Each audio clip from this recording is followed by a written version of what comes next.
Bienvenue à Simply French Podcast. Je n'y arriverai jamais. Bonjour à tous, je suis Amélie. Bonjour Amélie. Qu'est-ce que tu n'arriveras jamais à faire? Tu as l'air très frustrée. Bonjour à toutes et à tous et bienvenue sur notre podcast. Je suis Victor. Bonjour Victor. Je suis plus que frustrée. Je suis découragée. Tu sais, le projet de design sur lequel j'ai travaillé, passé composé, pendant 3 semaines, j'étais si fière de mon travail, je pensais que c'était parfait. Et ce matin, mon client a dit « Non, je n'aime pas. Recommencer. 3 semaines de travail pour rien !» Ah oui, je comprends. C'est une situation très difficile. C'est la définition même de la frustration. Et c'est notre sujet aujourd'hui. Comment gérer la frustration? Nous allons analyser ce sentiment et apprendre des stratégies concrètes pour le surmonter.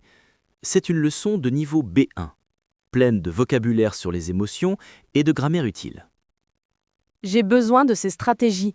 Pour l'instant, j'ai juste envie de manger du chocolat et de tout abandonner. C'est une réaction normale, mais ce n'est pas la plus utile. La première étape pour gérer la frustration est de comprendre ce que c'est et de l'accepter. La frustration, c'est l'émotion que tu ressens quand la réalité ne correspond pas à tes attentes. Ton attente, c'était « mon client va adorer mon travail ». La réalité, c'est « mon client a rejeté ton travail ». L'espace entre les deux, c'est la frustration. Oui, c'est exactement ça. C'est un mélange de déception et de colère. Je suis déçue parce que j'ai échoué. Et je suis en colère parce que ce n'est pas juste. Et c'est normal de ressentir ça. La première erreur que les gens font, c'est de combattre cette émotion. Ils se disent « je ne devrais pas être en colère, je ne devrais pas être triste ». Mais la frustration est un signal, c'est un message de ton cerveau. Un message. Qu'est-ce qu'il essaie de me dire? Il te dit que quelque chose est important pour toi. Tu n'es pas frustré par les choses qui ne t'intéressent pas, tu es frustré parce que ce projet était imparfait, important pour toi. C'est vrai, si je n'aimais pas mon travail, je m'en ficherais. Donc, la frustration n'est pas complètement négative. Exactement. La première étape est l'acceptation. Il faut que tu acceptes, subjonctif, ton émotion. Dis-toi, c'est normal d'être frustré. D'accord, tu as accepté l'émotion. Tu es frustré. Maintenant, la deuxième stratégie. Changer de perspective. Quand on est frustré, on a une vision tunnel. On ne voit que le problème. Oui, pour moi, ce projet est toute ma vie en ce moment. Je comprends. Mais tu devrais essayer de zoomer en arrière. Tu pourrais te poser cette question. Est-ce que ce problème sera encore important dans 1 an ou dans 5 ans? Dans 5 ans, non, probablement pas. J'aurais oublié ce projet. Exactement. Donc, ce n'est pas une catastrophe. C'est un inconvénient. Ce n'est pas la fin de ta carrière. C'est juste un mauvais moment. Maintenant, utilisons le si plus imparfait plus conditionnel.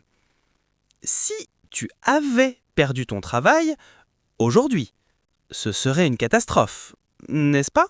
Oui, si j'avais perdu mon travail, je serais paniquée. Mais tu n'as pas perdu ton travail.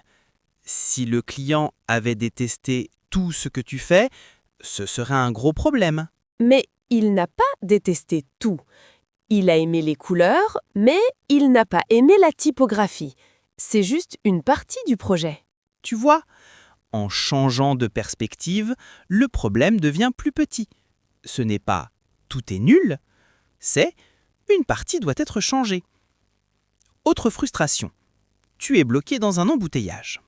Ah, je déteste ça. Je vais être en retard. Change de perspective. Si tu avais un accident, ce serait grave, mais tu es juste en retard. D'accord. Si j'avais un accident, ce serait terrible. Là, je suis juste assise. Je pourrais écouter un podcast. Pensez à votre frustration. Est-ce vraiment une catastrophe ou juste un inconvénient? La frustration, Amélie, c'est de l'énergie. Quand tu es frustré, ton corps est prêt à agir. Le problème, c'est que cette énergie est bloquée. Oui, je veux frapper mon ordinateur. Ne fais pas ça. Il y a une meilleure solution.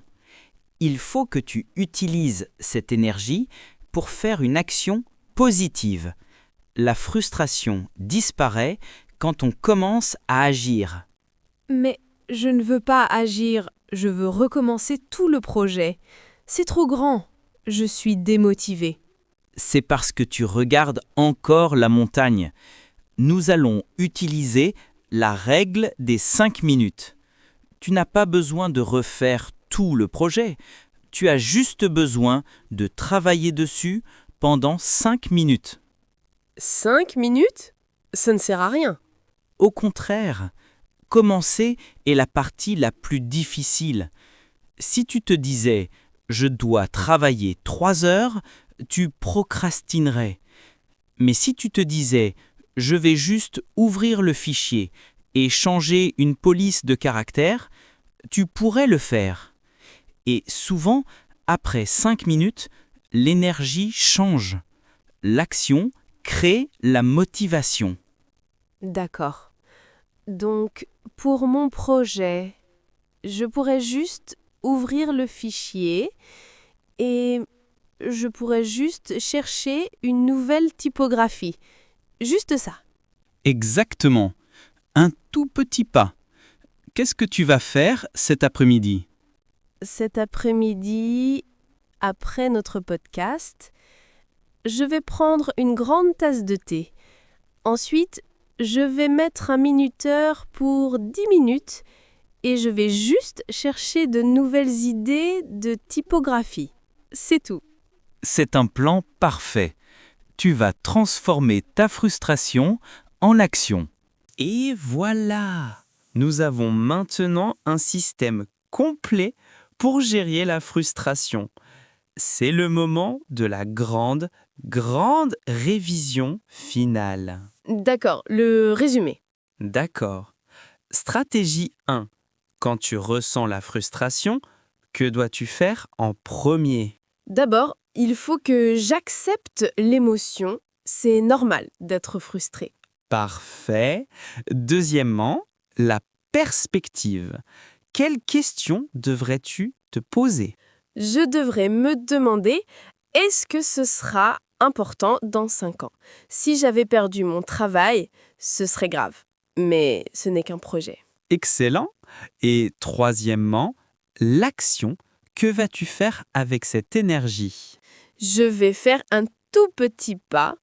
J'utiliserai la règle des 5 minutes pour recommencer. Amélie, c'est un plan parfait. Il est clair, structuré et très mature. Je suis sûr que ton projet sera encore meilleur maintenant. Merci Victor, je me sens beaucoup mieux. La frustration est toujours là, mais maintenant, je sais quoi en faire. Votre mission finale, c'est un exercice de réflexion. Dans les commentaires, dites-nous 2 choses. Qu'est-ce qui vous a frustré récemment ? Utilisez le passé composé. Hier, j'ai été frustré parce que. Et quelle petite action de 5 minutes allez-vous faire pour avancer ? Utilisez le futur proche. On a hâte de lire vos histoires et vos plans d'action. Merci beaucoup pour cette leçon, Victor. Avec plaisir. Et merci à vous de nous avoir écoutés. N'oubliez pas, la frustration n'est pas un stop, c'est un panneau indicateur. Au revoir. Au revoir.